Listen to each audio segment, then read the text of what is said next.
Though 3 men dwell on Flannan Isle to keep the lamp alight, as we steered under the lee, we caught no glimmer through the night.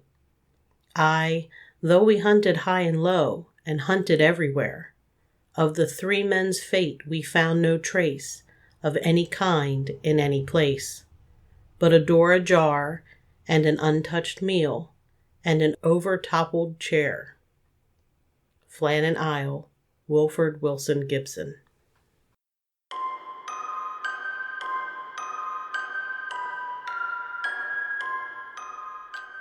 I fear not the dark itself, but what may lurk within it. Welcome to Lurk, bringing you creepy, strange, and bone-chilling stories, with your host, Jamie Jackson.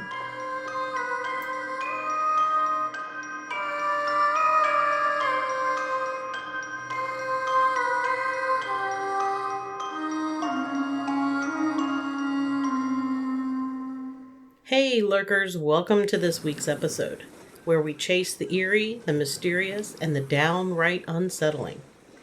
Tonight we're sailing to the Flannan Isles, a desolate cluster of rocks in Scotland's Outer Hebrides, where a lighthouse stands as a silent witness to one of maritime history's greatest enigmas.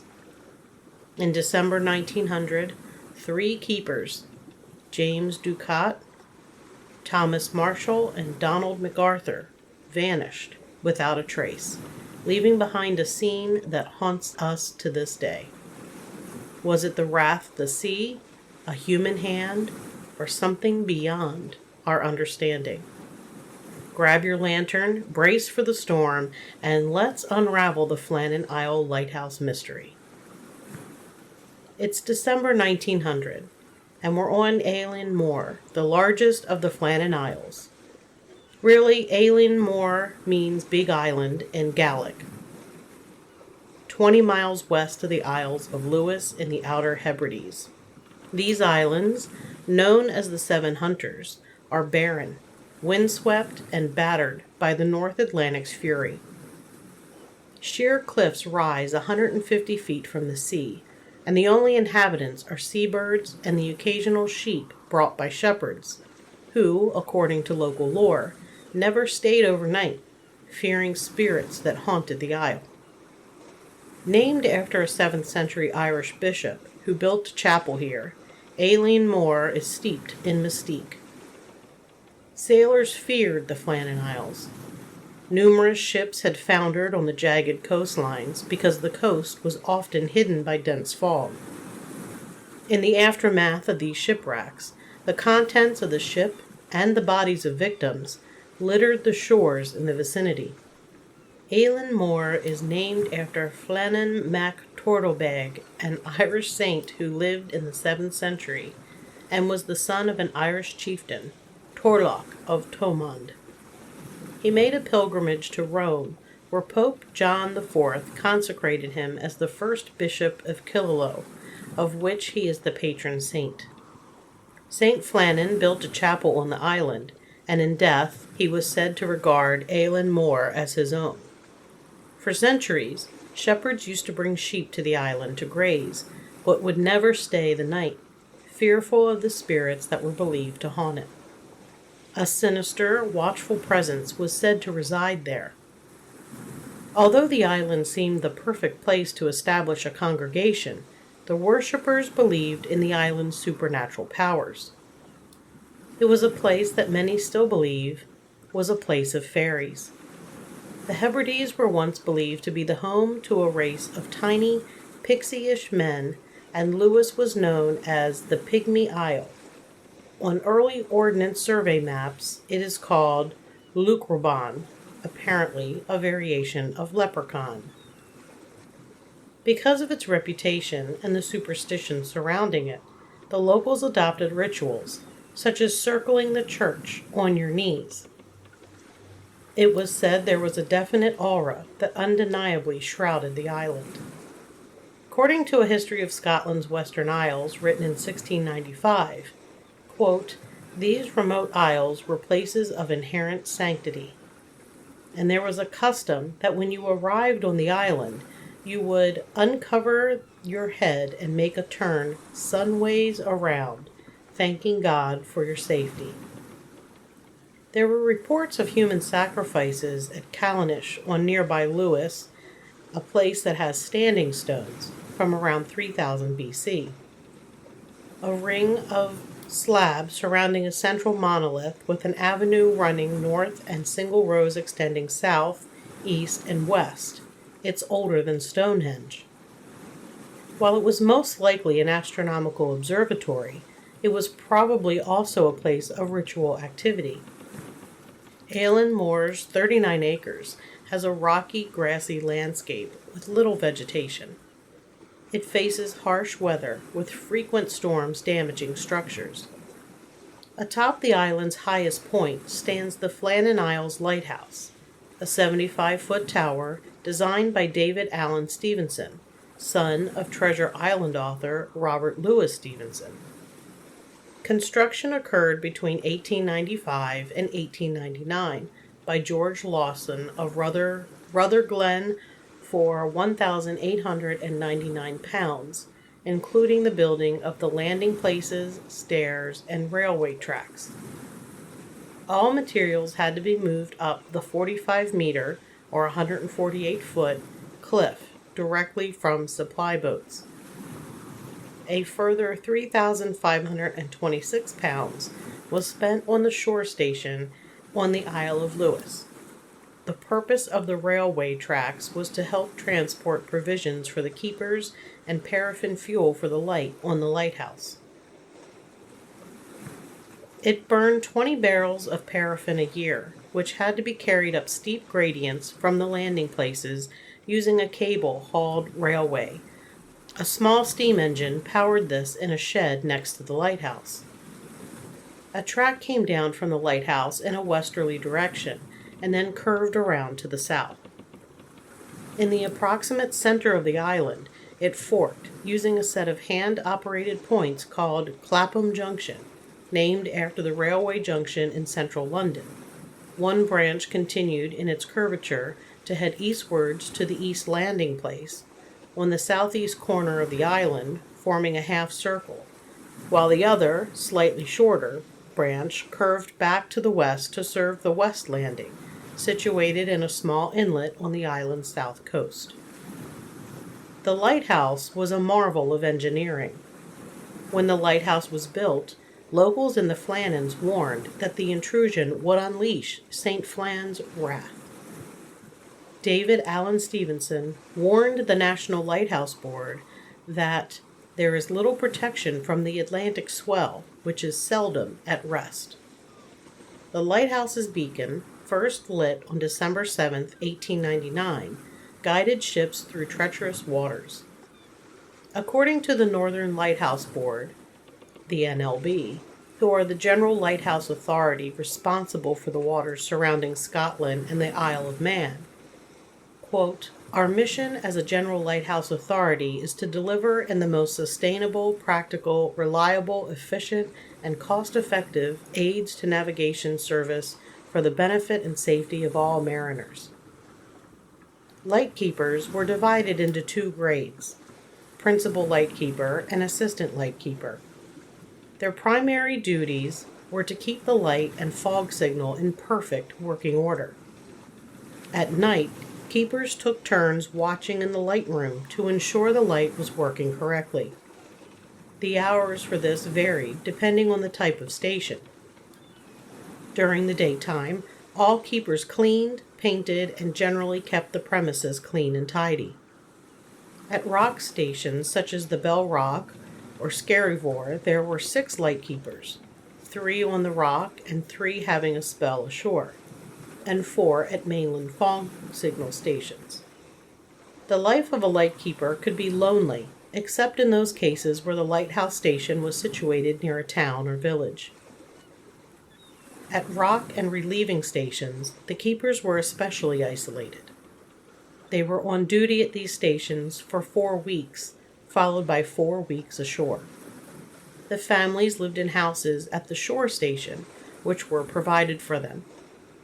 At land-based stations, the wives and families of career lightkeepers lived with them at the light stations. Not every person was suitable to be a lightkeeper. The good lightkeeper had or acquired the temperament necessary for this job, which involved residence close to the sea and had much loneliness and isolation in its composition. While primary duties were to keep watch at night to ensure the light flashed correctly to character, and to keep a fog watch every 24 hours to be ready to operate the fog signal in the event of poor visibility, a lightkeeper must be a man of parts. He would acquire a good working knowledge of engines. At stations with radio beacons and radar beacons, he would initially be responsible for their accurate operation. He would know about radio telephones. From his study of the sea, he would respect its immense power. He would be a handyman of varying proficiency, but mainly of a high standard. He would be a good cook and companion. A lightkeeper would not make a fortune, but the odds are he would be at peace with himself and the world. The Eilean Mor lightkeepers lived in a small whitewashed compound with a kitchen, sleeping quarters, and a log room. Their lives governed by routine, trimming wicks, polishing lenses, and logging the weather conditions.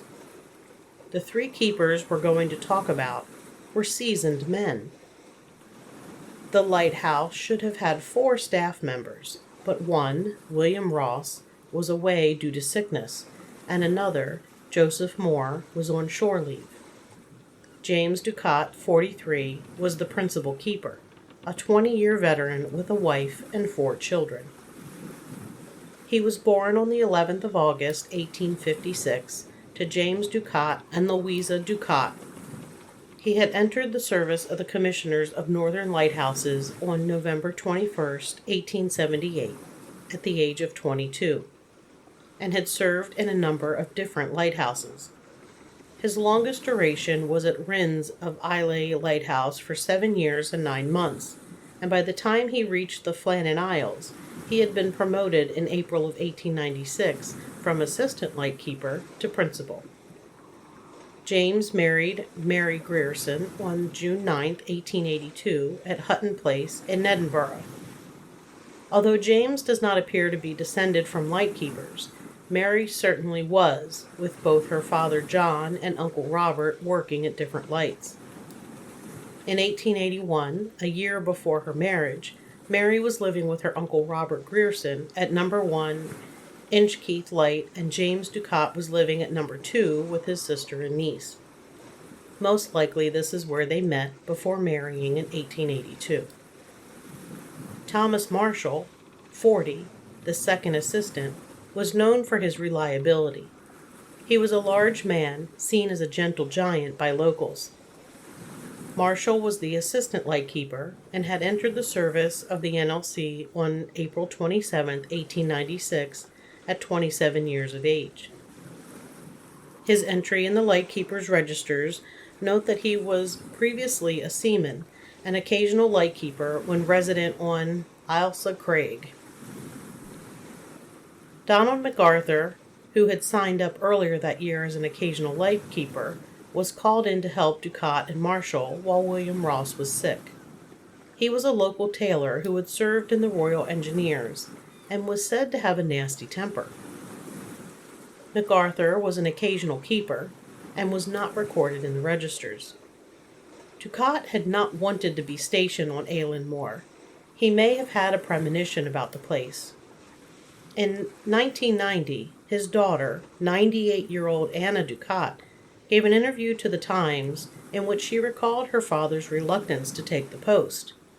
Quote, "He said it was too dangerous, that he had a wife and 4 children depending on him, but Mr. Muirhead," Robert Muirhead, the superintendent, "persuaded him because he had such faith in him as a good and reliable keeper."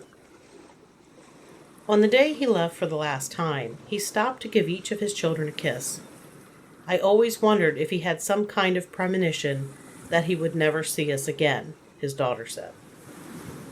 He had appealed to Robert Muirhead, superintendent of the Northern Lighthouse Board, saying that it was not the most suitable place for a man with a young family. Muirhead insisted, however, saying that he wanted a reliable and experienced and conscientious crew to man the new station, and he wanted Ducat, with his 21 years in the service, to be the principal keeper. To a lone keeper, solitary life can be peaceful and idyllic, but Ducat, Marshall, and MacArthur did not experience an idyllic life on Eilean Moor.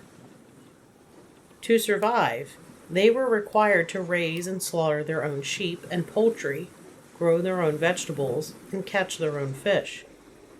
They had minimal contact with the mainland. Also, with 3 men confined to small quarters for lengthy periods, personalities can clash and even turn deadly. Something on Eilean Moor would end their watch forever.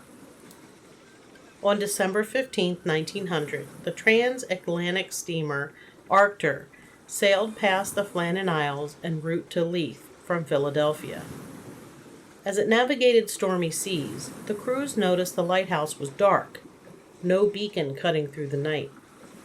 Captain John Smith, not the one from Pocahontas legend, logged the anomaly and reported the outage by wireless to the Cosmopolitan Line steamer's headquarters. The CLS failed to notify the Northern Lighthouse Board because other more pressing matters caused it to escape from memory. Occasional keeper Roderick Mackenzie, who was responsible for observing the light from nearby Gollin Head, also failed to notice the outage.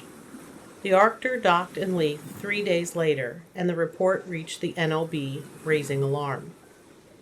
The relief ship Hesperus, tasked with rotating keepers and delivering supplies, was delayed by rough weather, but set sail for Eilean Moor on December 26th. Captain Jim Harvey, a seasoned mariner, expected to see the keeper's preparations, a flag raised, provision boxes at the landing stage, and a welcoming party. Instead, as the ship approached the east landing, the flagstaff was bare, the landing stage empty, and no one appeared. Harvey sounded the ship's horn and fired a flare, but the island remained silent. Joseph Moore, a 28-year-old relief keeper, volunteered to investigate, rowing ashore and climbing the 160 steep steps carved into the cliff. Moore's account, recorded in the NLB's January 1901 report, describes what he found. It reads, "The gate was closed but not locked. I entered the lighthouse and found the clock stopped at 10:15. The beds were unmade and the meal of cold mutton and potatoes sat untouched on the table. The lamps were trimmed, ready to light, but the keeper's oilskins and boots were gone." The logbook open on the desk showed entries up to December 15th. The final entry in Ducat's hand read, "Storm ended, sea calm, God is over all." Moore searched the island, its cliffs, caves, and west landing, but found no trace of the men. Outside, Moore noted some damage.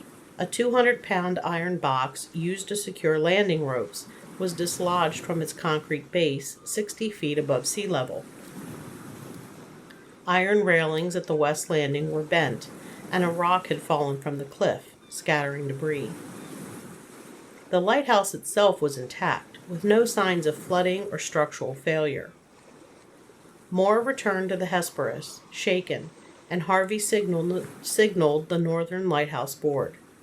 Captain Harvey sent a telegram dated the 26th of December, 1900, stating, "A dreadful accident has happened at the Flannans. The 3 keepers, Ducat, Marshall, and the Occasional, have disappeared from the island. Fired a rocket, but no response was made. Managed to land Moore, who went up to the station, but found no keepers there. The clocks are stopped, and other signs indicated that the accident must have happened about a week ago.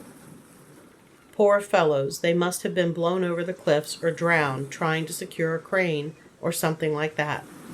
Night coming on, we could not wait to make something as to their fate. I have left Moore, MacDonald, buoy master, and 2 seamen on the island to keep the light burning until you make other arrangements. Will not return to Oban until I hear from you. I have repeated this wire to Muirhead in case you are not at home.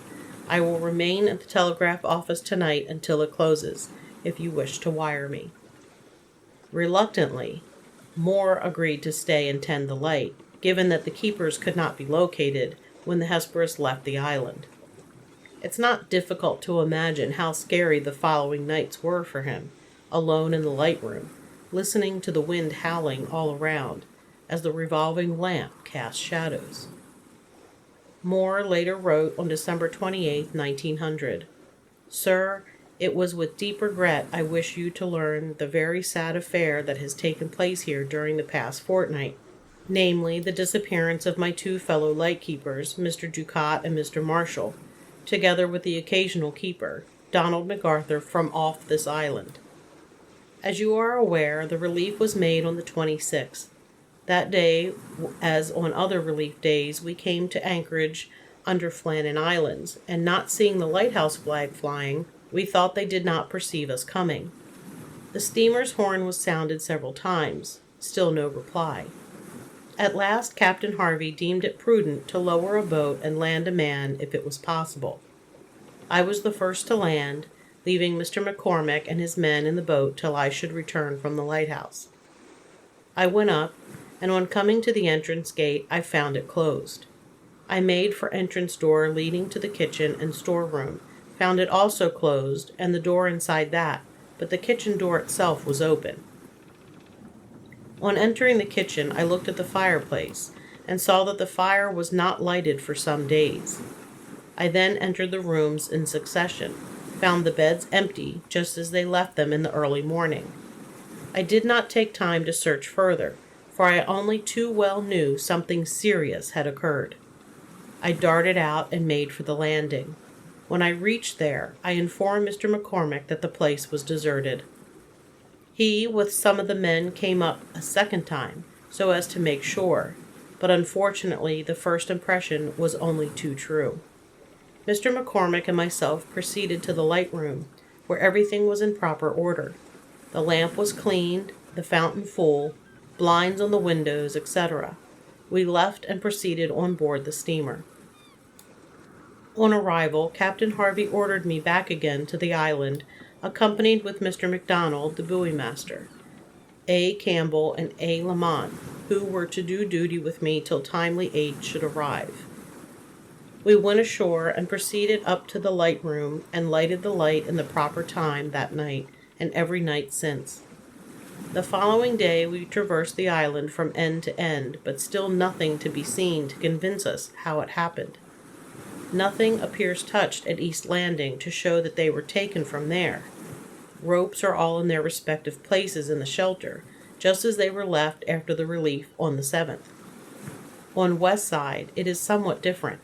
We had an old box halfway up the railway for holding West Landing mooring ropes and tackle, and it has gone. Some of the ropes, it appears, got washed out of it.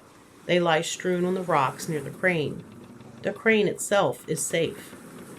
The iron railings along the passage connecting railway with the footpath to the landing have started from their foundation and broken in several places. Also, railing round crane and handrail for making mooring rope fast for the boat is entirely carried away. Now, there is nothing to give us an indication that it was there the poor men lost their lives, only that Mr. Marshall has his sea boots on and oilskins. Also, Mr. Ducat has his sea boots on. He had no oilskin, only an old waterproof coat, and that is away. Donald MacArthur has his wearing coat left behind him, which shows, as far as I know, that he went out in shirt sleeves. He never used any other coat on previous occasions, only the one I am referring to. The locals learned the tragedy as the Highland News ran the headline, "The Flannan Isles Disaster, Another Mystery of the Deep." They were quickly reminded of a previous tragedy to befall on the Flannan Islands in less than a year.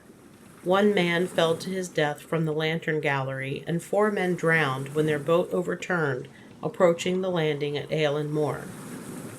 The NLB dispatched Superintendent Robert Muirhead to Eilean Mor on January 7, 1901, to lead an investigation.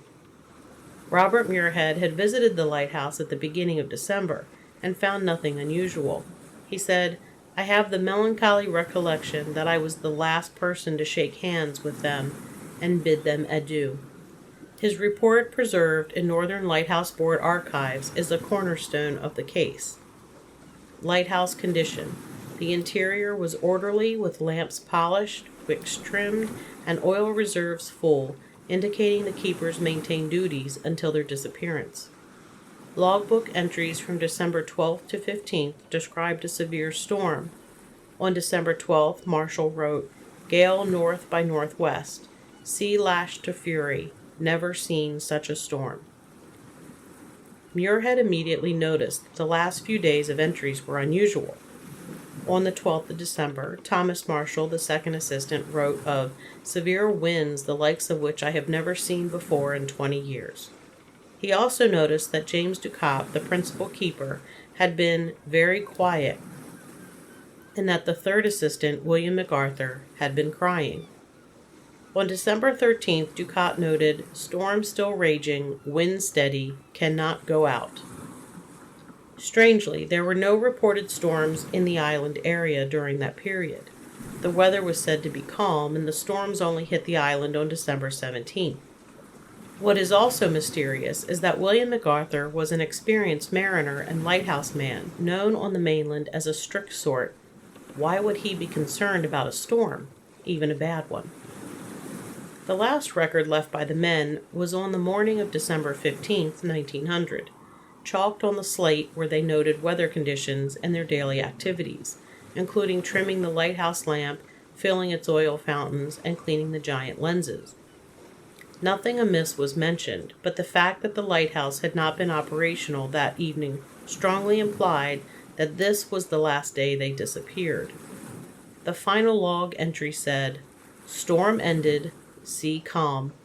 God is over all."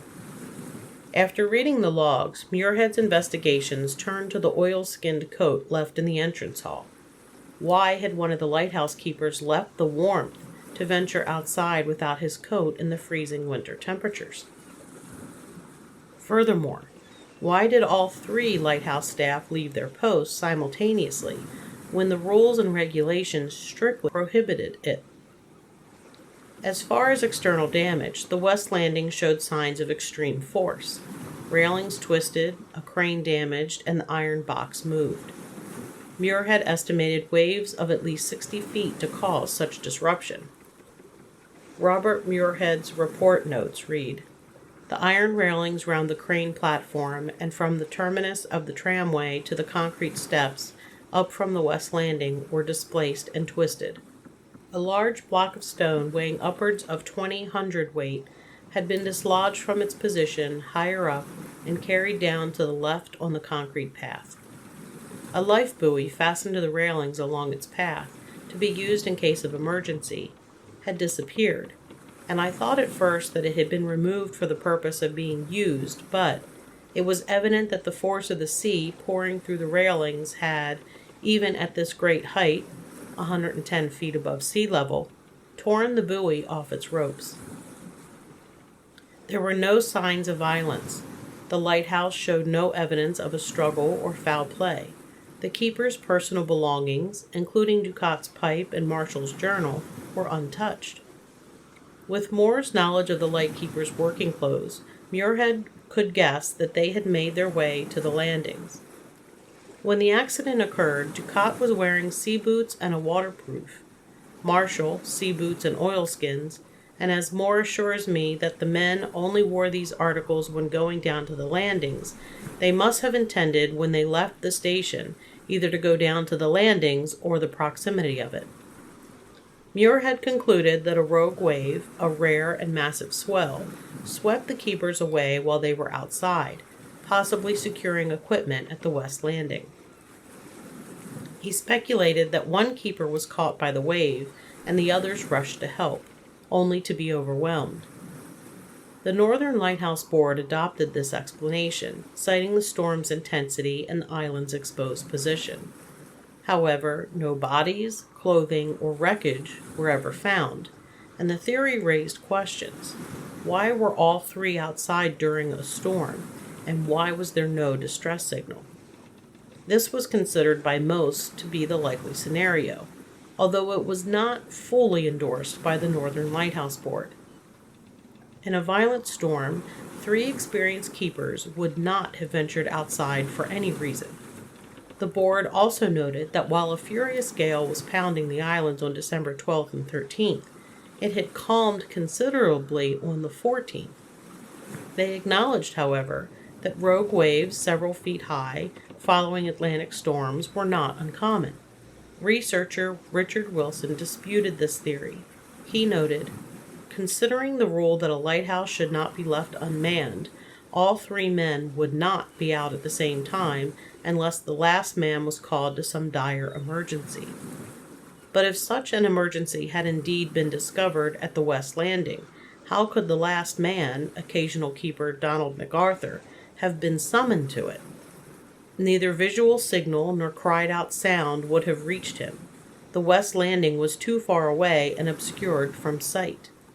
Yet the fact that the kitchen chair was toppled and that MacArthur's coat and Wellingtons were left behind suggests that he did indeed make a dash outdoors, in his shirt sleeves, into a freezing December day.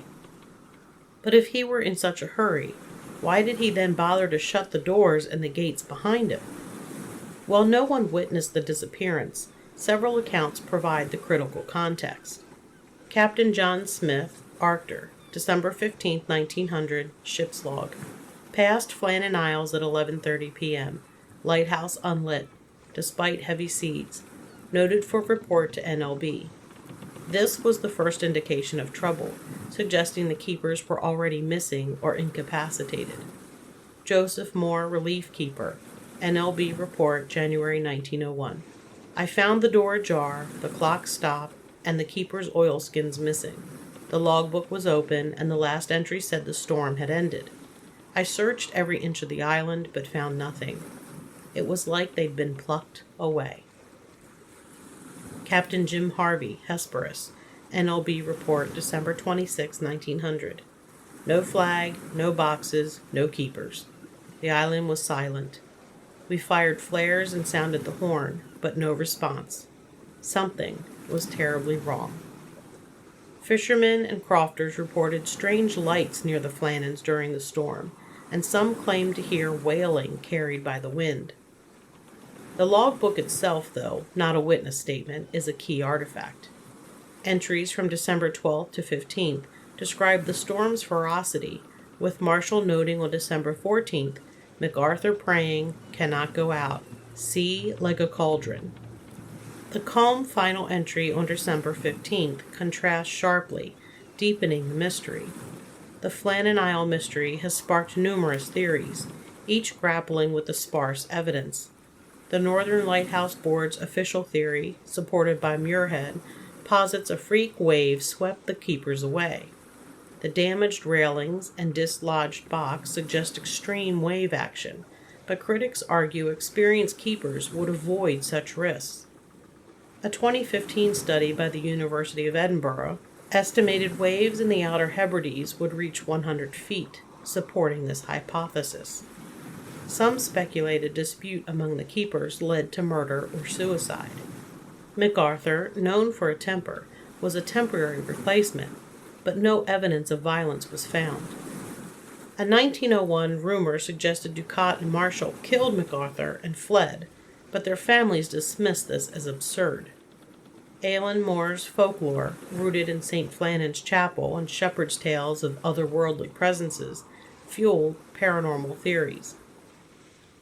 There are claims from modern visitors that they heard whispers near the lighthouse, though this is unverified. Some link the disappearance to the island's cursed reputation, but no concrete evidence supports this. Historically, the Flannan Islands have been marked by superstition from the time they were named for the obscure Saint Flannan. Prayers were supposedly said by all who set foot on them. It was also said that the phantoms of the 7 hunters so resented the intrusion of the lighthouse that he lured the men over the cliff to their death. A less likely theory suggests the keepers fled, perhaps with a passing ship, but their dedication and lack of motive make this improbable.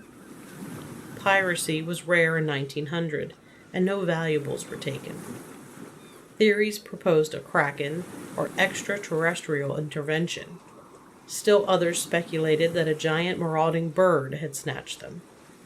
The Flannan Isle mystery remains one of maritime history's enduring puzzles, inspiring art, literature, and film. Wilfred Wilson Gibson's 1912 poem, Flannan Isle, captures its haunting essence. Though 3 men dwell on Flannan Isle to keep the lamp alight, we found no trace of any kind in any place. The 2019 film The Vanishing, starring Gerard Butler, dramatizes the events, suggesting foul play, though it takes liberties with the facts. The Northern Lighthouse Board, in a 2020 statement, honors the keeper's sacrifice, noting their family's ongoing grief.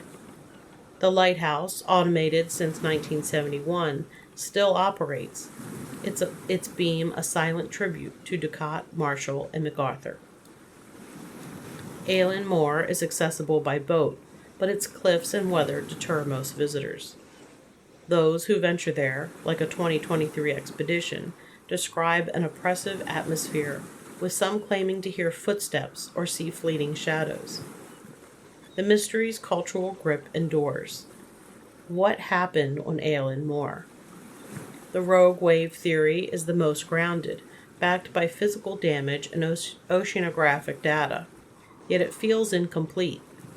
Why no trace of the men? Foul play is tantalizing, but lacks evidence, and supernatural tales, while chilling, rely on folklore. The keeper's final log entry, God is over all, hints at resignation or revelation, but its meaning is lost to time. This case blends tragedy with the unknown, suggesting places can hold echoes of their past. My take? Something catastrophic struck that night, likely nature's fury, but the absence of closure invites darker possibilities. The Flannan Isles, with their haunted history, remind us how thin the line is between duty and oblivion. Ducat, Marshall, and MacArthur were ordinary men caught in an extraordinary moment.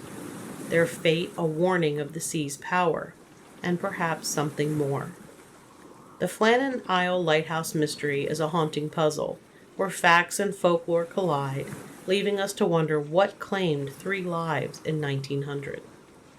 If you're ever near the Outer Hebrides and see a light flicker where no one dwells, maybe it's just the lighthouse, or maybe it's the keepers, still tending their lamp. That's it for this episode of Lurk. You can find us on Spotify, iHeartRadio, or at lurkpodcast.com, which also features our blog, newsletter sign up, and a guest co-host section. Love the show? Tell everyone. Drop a 5-star review if you have a moment. And until next time, keep lurking.